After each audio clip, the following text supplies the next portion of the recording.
Hey guys, once again, it is time for Hey Josh, what are you doing?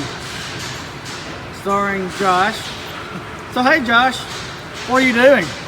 I'm going to inspect the cabin air filter. Cool.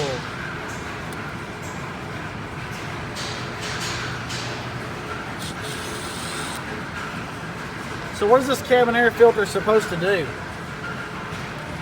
cleans the air that comes inside your vehicle. The stuff you breathe.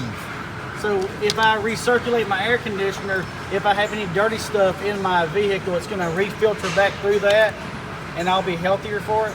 Sure enough. So it's like going to the doctor. Clean air, happy people.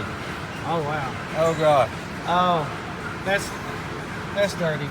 Now this is a smoker's car. Oh. Oh This yeah. is what happens. All that brown is nicotine. Oh gosh. So like down inside. Yeah, that's dirty. It's horrible. That's horrible. All right. So this is why you should replace your cabin air filter every so often. Thank you, Josh. Oh yeah.